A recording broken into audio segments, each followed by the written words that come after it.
We're here with three different generations of Nesbitts. We start with you, Gregg. Why did you get into football?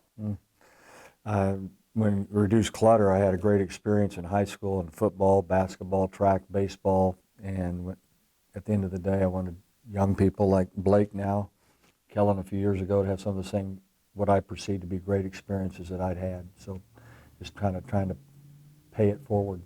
Did you play in high school? I would assume you did. Absolutely. And what was your high school career like? It was excellent. Football was all conference, all district player there, captain in football, same in basketball, ran track through my junior year, and then my senior year I played baseball, getting ready for Legion baseball, and I was all league and a captain there as well. So it was a storybook career for a young guy, and the irony, I obviously made a living coaching football, but whatever sport I was in was my favorite. Just went from one to the other throughout my junior high and high school age years. Kellen, how did you get into football?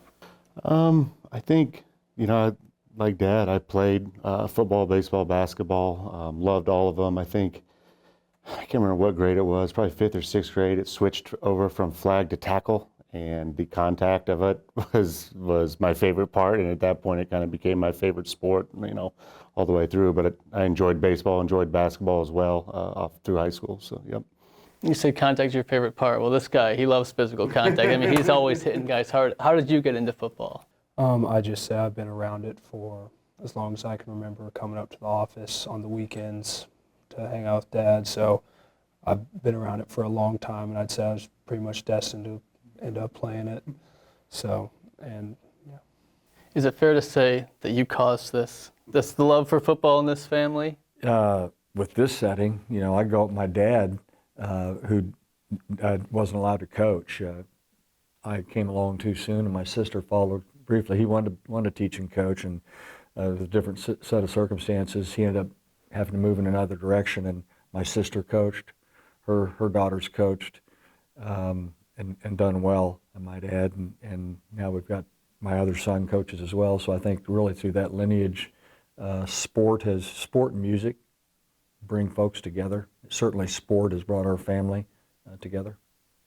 When you think about the time you played high school, originally coached high school and now coaching again, how has the high school game evolved? Yeah, it's evolved immensely. The fall of '80 was my first year of coaching, and just with technology, as you're set up for this interview, I mean, we were on 16 millimeter video at that time. Then we went VHS and DVDs, and now it's magic. It's just kind of digital, or I don't even know what you guys call it. And with that, the game has evolved. What these guys do year-round to participate. You hear that young people are lazy, unintelligent. That's fake news. Kids have never done more. More's never been required of them. Now the world around them has changed vastly, and we spend a lot of time on devices and games. We were kidding with that type of stuff, and there's pros and cons with that, so it's just a different set of problems. But to its core, the kids have remained the same. They want discipline, they want regimentation, they want to be treated fairly, consistently, and they want to have a chance to compete and win. Kellen, we talked about, you're getting into football. What was your high school career like? Well, I played for Dad, so I was, my senior year, I was actually the starting quarterback for him. So I played quarterback for him there at Columbia Hickman, and then I was a 2-year starter at free safety, and had a great career. We had some really good teams. Our junior year, we made it to quarterfinals, I think, before we lost down in Springfield. District championship, we lost my senior year, but had a good club, good football team that year. So it was a lot of fun. It was a lot of fun playing for Dad, and I knew then, really, probably even before I got into high school football, that I wanted to play college football, and then I wanted to coach football. So it was I knew what I wanted to be from a pretty young age, so it was going exactly how my 12-year-old brain saw it happening, off of it. So it was a lot of fun. Yep. What was that like, playing for your dad? Was he more of a dad, or was he more of a coach?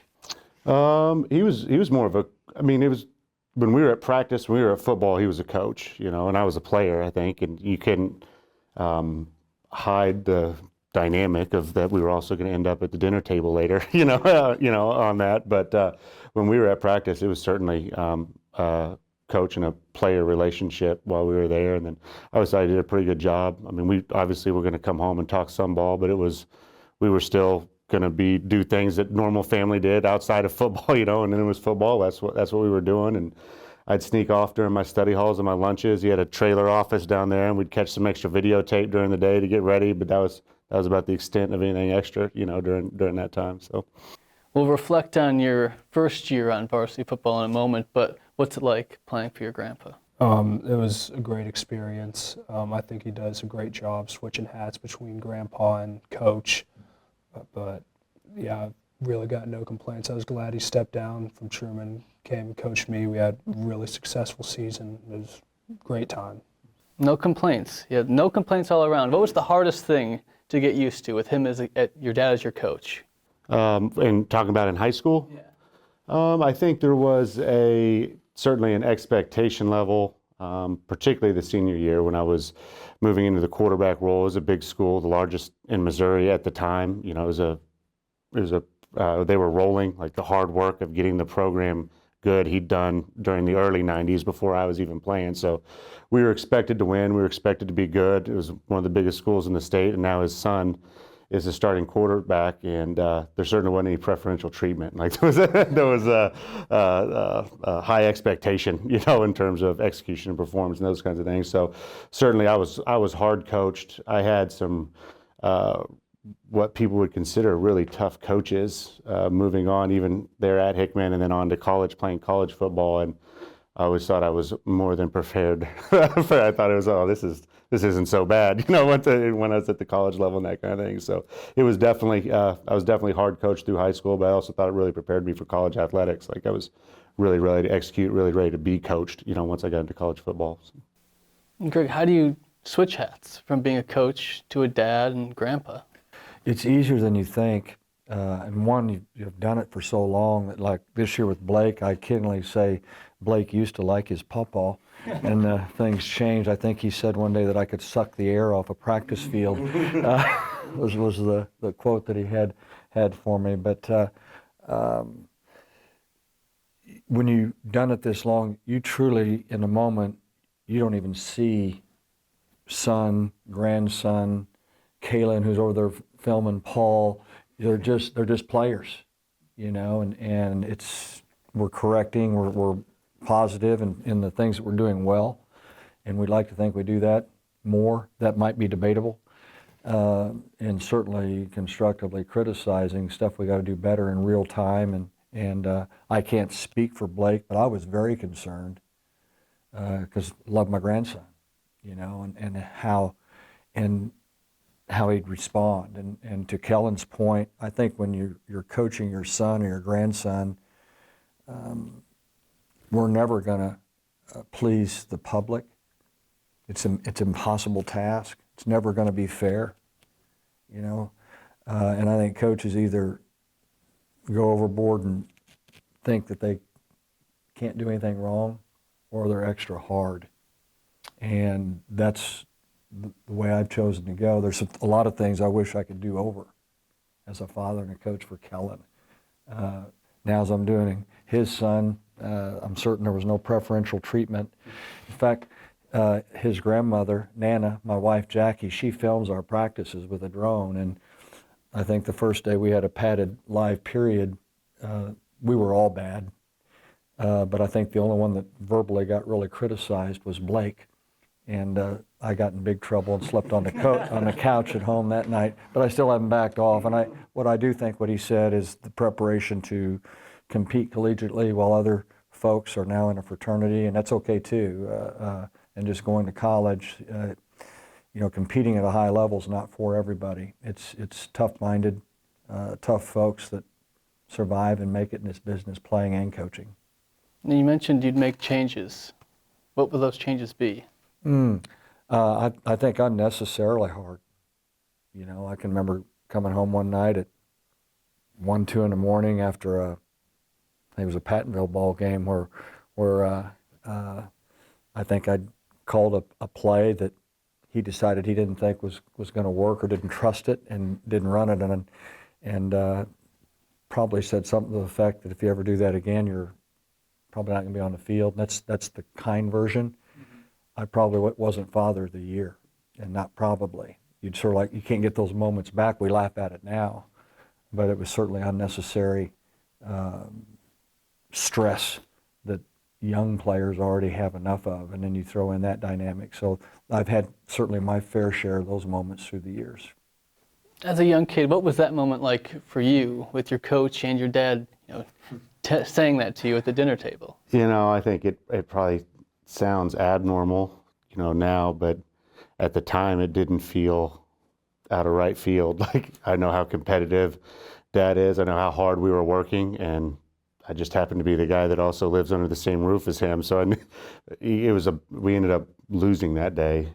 So we were all, nobody was happy, with the outcome of it. So it didn't, he probably wears it a little harder than it actually was. As you grow older, it wasn't unexpected that he was irritated that I decided to check out of a play that was probably going to work just fine, during it. So I was in the same boat. I was like, I know that was a bad choice, so. Well, Gregg, when did you know that you wanted to be a head coach? I don't know. I was never wrapped up in being a head coach. I came here to Northeast Missouri at the time, now Truman State, as an accounting major in '76, and changed majors my first year once again to get back into something that I thought had been really good to me for young people. And I've always been pretty content where my feet were at. My first job I was a head coach, but it was head 8th grade football, head 8th grade basketball, and head junior high track coach at Hannibal. And I pretty much have enjoyed and been content with wherever God's let me put my feet at that time. I was blessed to be in the right spot at the right time and get handed the head coaching opportunity at Hannibal in 1984. I was 24 when I took the job and 25 by the time I coached my first game, and Hannibal was not a football town at that time. We were blessed to have some really good teams in the late 80s, went 27-3 in the regular season. Those last 3 years, and first time they've been in the playoffs all 3 of those years, and they haven't looked back, obviously from a football perspective. But it was just a right set of circumstances to step in. It was never, I'd have been fine being an assistant, just working with kids, and I probably would have had to call stuff, call plays, that type of thing. When you go from playing to now coaching, what's the biggest learning curve? I think number one, you think you know something, you know nothing. You want to learn how to do something, teach it. You're teaching 8th grade football players which way the thigh pads go, the point goes out, and the knee pads go up, not, so you really got to learn how to teach in a systematic, chronicle, something that makes sense, and folks learn a variety of different ways. So finding how he learns, that's incumbent upon the teacher, the coach, to figure that piece out.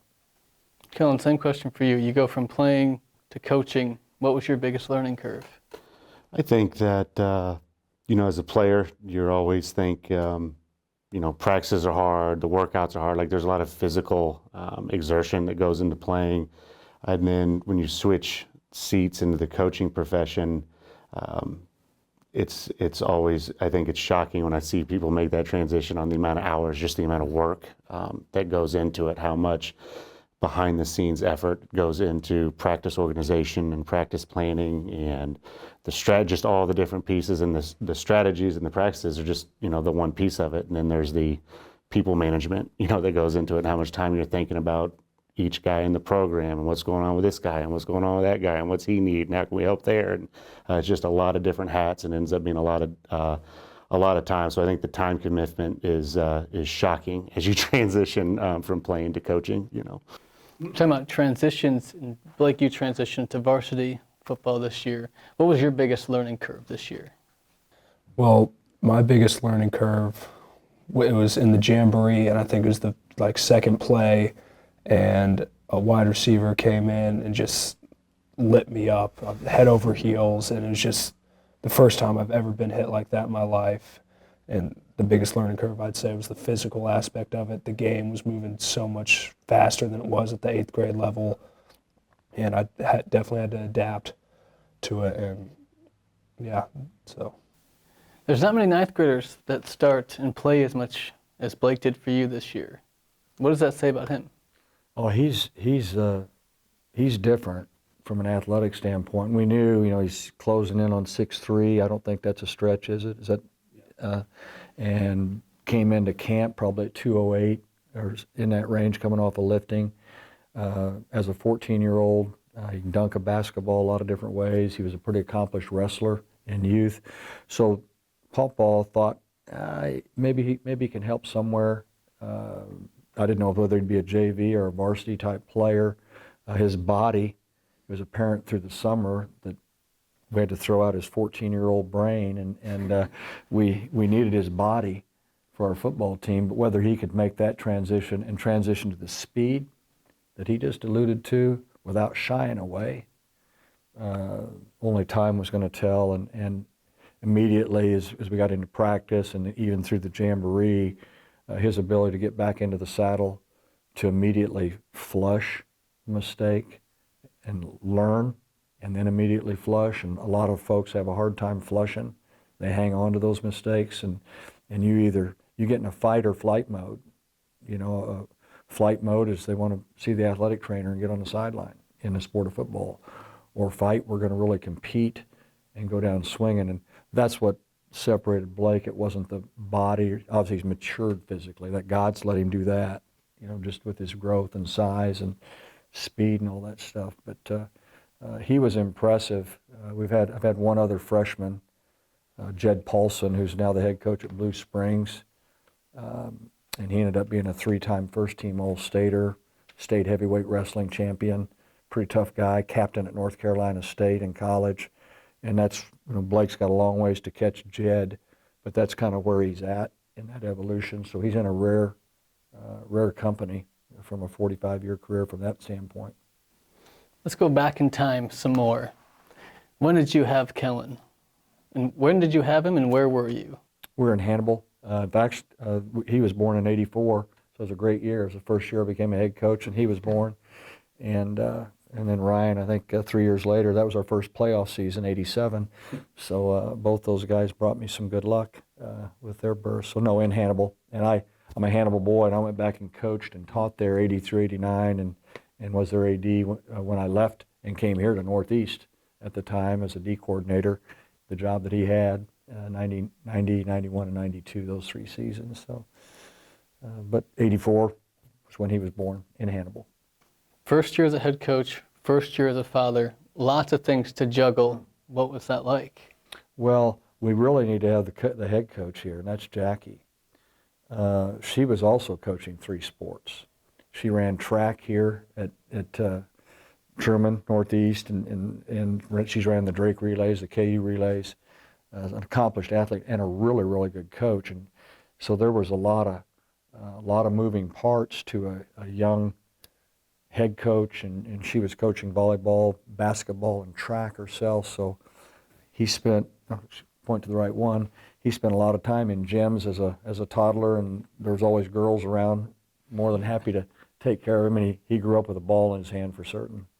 Yeah, you've talked about you and Jackie, when we've talked about you coaching, you said it's not just me. Mm-hmm. You always talk about her. What does she mean to you?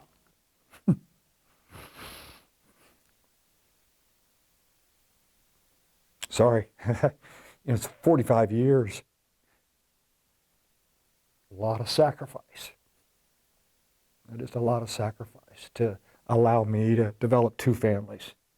The time commitment he's talking about, lay people and even people that are in the business, administratively, don't really have a clue as the amount of investment of time that you're putting in to other people's lives, and gladly doing it. But it takes a special person, and she's that, to allow me to develop that family, along with both sons turned out pretty good, and she's the reason that's occurred, and she still loves me. Don't ask me why. And in fact, we kind of enjoy life now that we've emptied out the kids, and the grandkids, we get them for a few minutes and then we send them back home as well.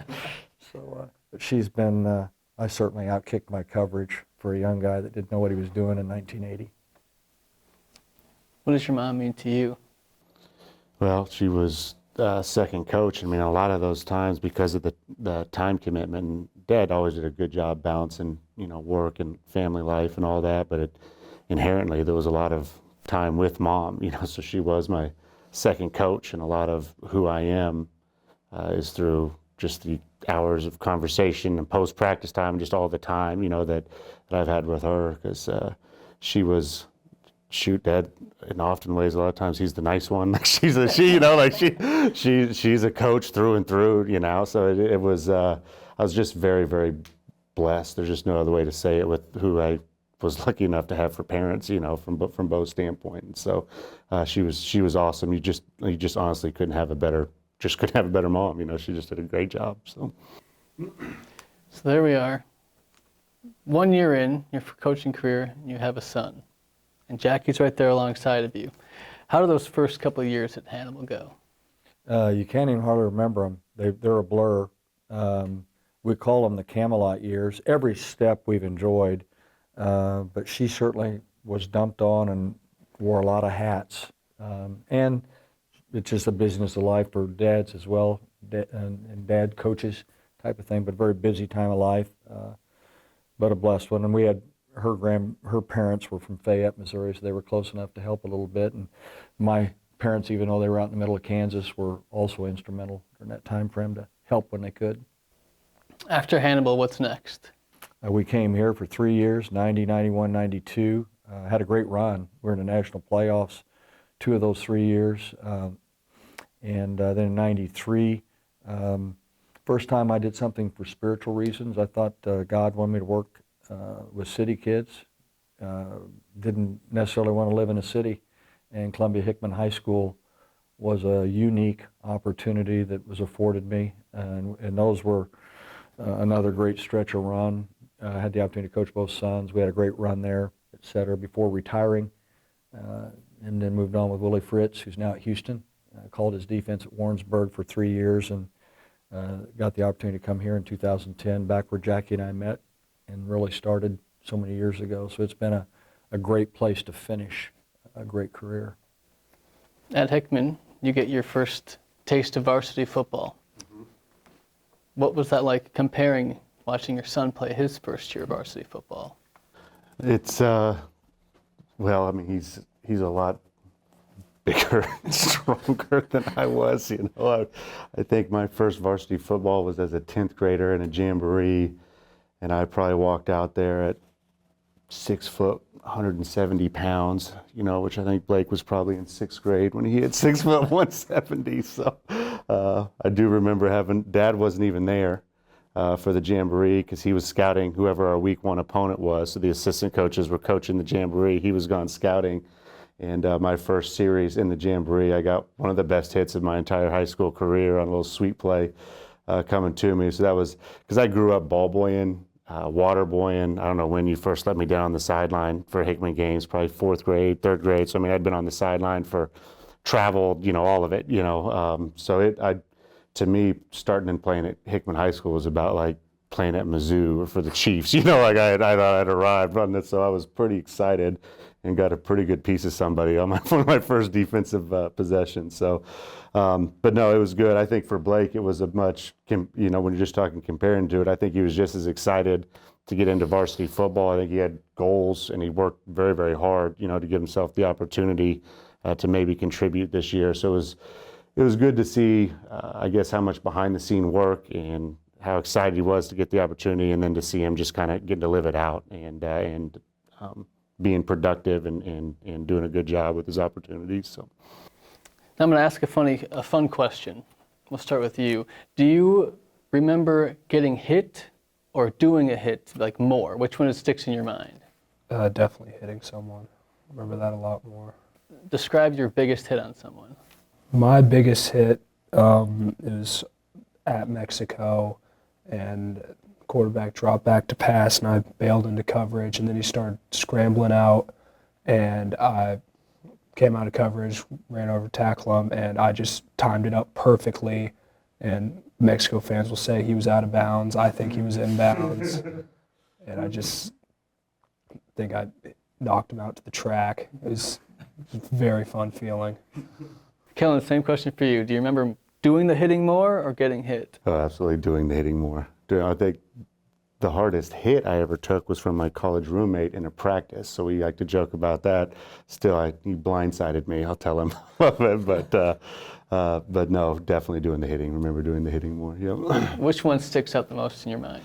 Oh, there's several of them. The Pattonville game we're talking about, that was a homecoming game my senior year, and they had a really good tailback on that team, and I was a free safety and he was a running back, and I got a really nice hit on a sweep right over on our sideline. That was probably one of the better ones I had in high school. It was pretty memorable. Big crowd. I can remember hitting him, could barely feel it. It was like hitting a baseball when you don't hardly feel it. I mean, I knew I'd smoked him, but I just timed it up perfectly, and standing up, and the crowd was just completely packed. I can still vividly remember it, so that was a good one. So, yeah.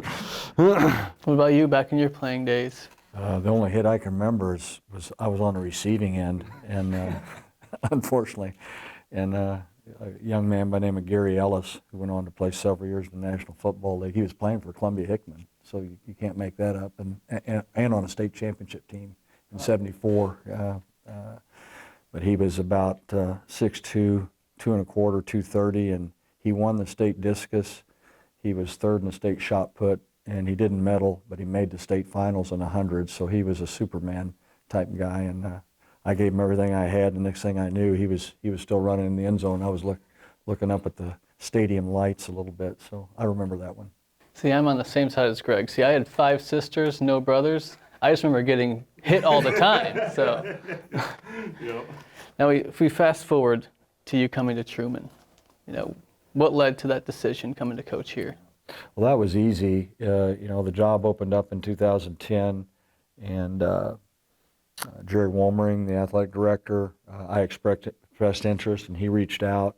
I think through alumni events, when you're an athletic director, you've got a short list of potential candidates, and I think I was on his list anyway. I think I'm the only one they interviewed at that time. We'd have to clarify that with him, but I think that as long as you check the boxes, and it was a go there. And now I had a chance at the same time. Willie Fritz, the head coach at UCM at the time, was in the process of taking the Sam Houston State job. He got it 4 days. That offer came 4 days after I had this offer. And he wouldn't have minded if I'd stalled. He really wanted Kellen, and he actually offered Kellen the secondaries job. He called me first, because you got to know Willie, he's going to do things right. And said, I'm going to make a run at Kellen. I know he's probably going to stay, but I'm going to offer him anyway. And of course, he's now went from there to Georgia Southern, to Tulsa, and now at Houston, I think, in the Big 12. So, and for us, once again, it was coming home. Jackie and I, where we first met, a lot of nostalgia. The football program was not in good shape at that time. I think they had a 32% winning percentage over the previous 10 years. And for us old alums, it was I'm part of that family. Could I rekindle what we'd done for a lot of years, and very proud of what we accomplished. The last we won 46 of our last 58 games, or right at 80%. It was the best 4-year run in our school's history. Truman is Northeast Truman, as well as they'd done in the sport of football, had never before had back-to-back 9-win seasons, and we put together 4 in a row. So we've certainly left it in very good shape, and very pleased, that he was able to take over, and he's in the family, with our alumni base, all those folks out there. So I think that's a seamless process. And then he recruited the bulk of he was our lead recruiter of the kids that are currently on the roster. And he's done, obviously an outstanding job with a young roster this year. Very proud of what they were able to accomplish.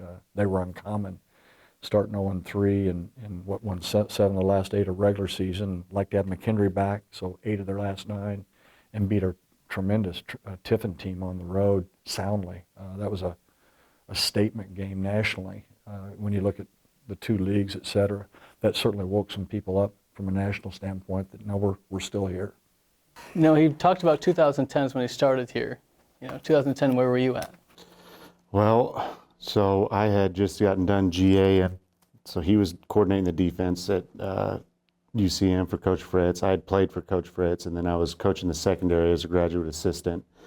Coach Fritz was going down to Sam Houston, so this was December of 2009, is when all the transition was getting ready to happen, and Coach Fritz was going to go to Sam Houston. He offered me the chance to go down there and be a secondary coach for him, and then Dad had also just taken the head job here, and it was a chance to be the coordinator, right away, first job, be a play caller.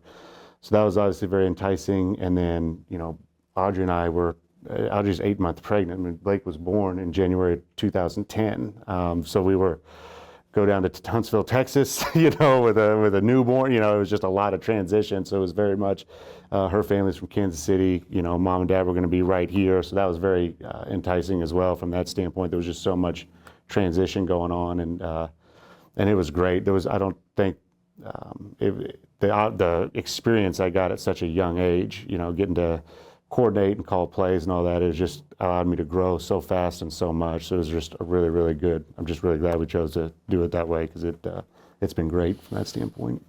We're sitting here reminiscing, Blake. I feel like you must have heard these stories told to you many times over. When you think about your grandpa coaching here at Truman, now your head coach, and your dad coaching here, what do you think about having your whole family right here? It's really nice. It makes me feel like I got a lot of support and a lot of people to turn to if I got questions about life, football, whatever. So it's been really nice. They've helped mold me and build me into the player and the man I am today. So it's been really good. When you think about your dad, working here for so long, turning the program around, and then when he announced his retirement, which for the record we all thought retirement from all of football. What was that like when he retired? It was something, in terms of when he retired, we had obviously been in communication for a while about if we were going to do this, how long we were going to do this. So we had our chances to get through the emotion of all of it, which there was. I mean, there was a lot of emotion because, GAing all 3 years at UCM, you were the coordinator. So, I think when you talk about playing for him in high school and then taking a 4 or 5 year football break where I played college football, and then reuniting as an assistant coach in college and him as a coordinator for 3 years in Warrensburg, and then 14 seasons here, we had grown very comfortable with our workflow together. We certainly. What was that like? Being a player for him and then a coach for him. Being a coach was much easier. Much easier, I always felt like, maybe you could speak different, but I always felt like we had very much a unified goal. We were pulling on the rope together. It was, the younger years, there was more mentoring, obviously at 20 to 30, and then the last, 7, 8 years, it was truly a collaboration. I felt like kind of his right-hand guy, through it as we were going, and but it was a fun evolution. It's years you'll never give back. Like it was just a really, really great time growing as a coach and getting to do it as a family. And you just won't give those years back. It was great. So it was emotional. There's no question about it. It was emotional as we were trying to decide when it was going to end. When we were going to end this run that we'd been on for a long time. And there was a lot of prayer and a lot of discussion, and it was a lot, for sure. And then for him to retire, and then a couple of days later for the Kirksville High job to open up, and I don't know if he wanted to. He probably was retired from coaching until I was on the phone, like, "Hey, this is no accident. You got to do this," as we were going with it, because it was a big deal. It was a big life change, as we went through that. It's amazing to be, just feels like yesterday. It's a year now. So we've been going through it, but yeah, it was a big life moment for sure. So. I still want to ask about the Kirksville's high school season, but really quickly, what was it like for you to retire from here? It was emotional, but it was also time. I truly believe this. I don't even know if I've told him this. If he'd allowed me, he's never asked me to come back, but if I'd have come and spoke to the team, I'm just kidding when I say that.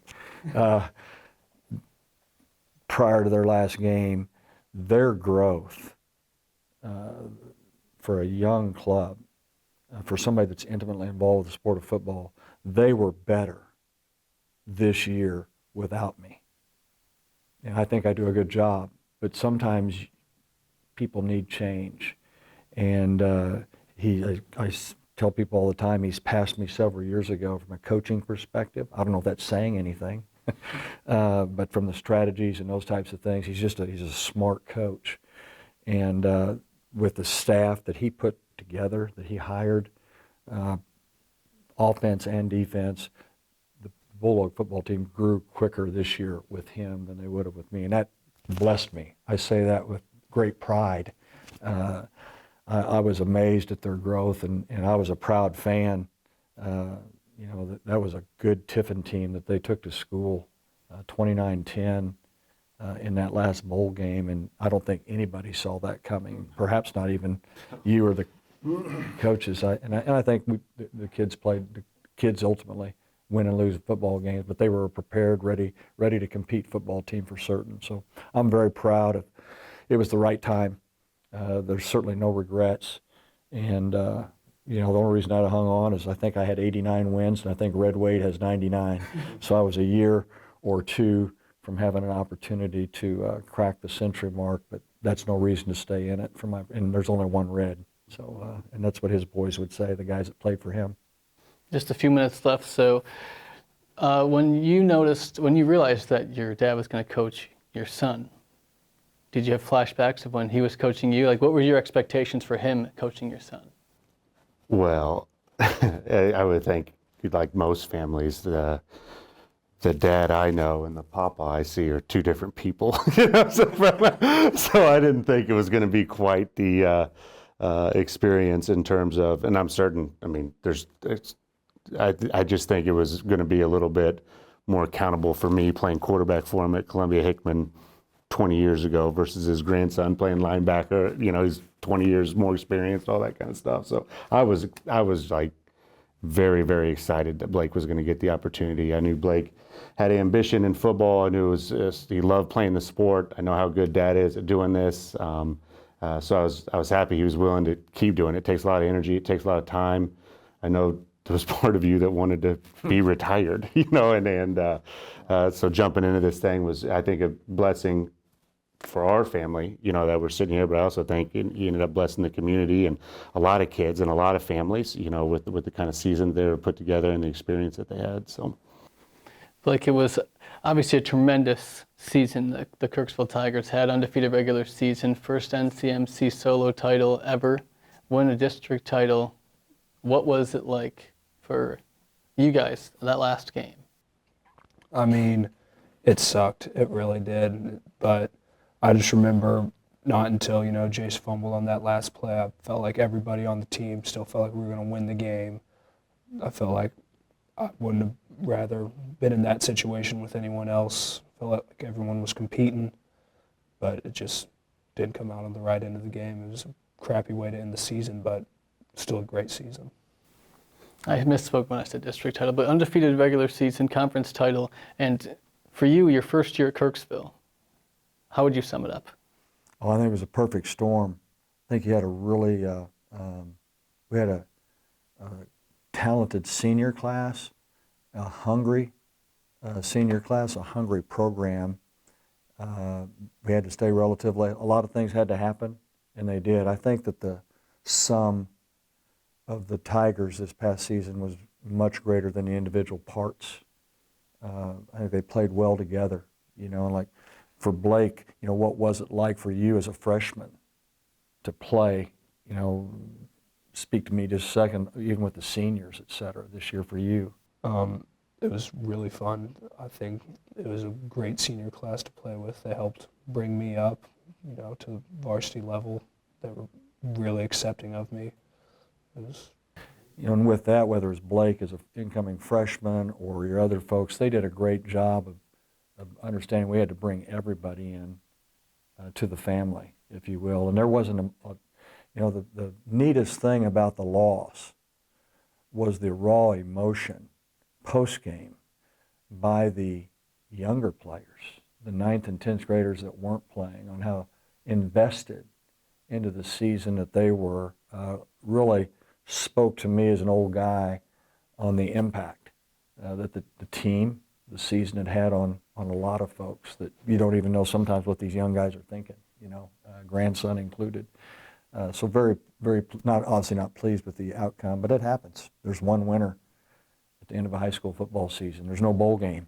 That's one of the neat things about a Division II bowl game. There's one national champion at D2, but a chance to compete again and win for those teams. It's a great way to cap off a season. We didn't have that opportunity, but 9 wins, big wins over Savannah and Hannibal. Signature, the homecoming win. I think that's the first time since '98, the first outright title since the league was formed in '71, and I think we tied in '87 and 2004, so it meant a minute. So the community, it was a cool moment.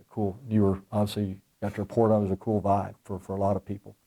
And now the trick is, can we get close to putting together another quality football team? And that's easier said than done. It's also the fun and thrill of doing what I've chosen to do it without that group of seniors, and it's time for somebody else.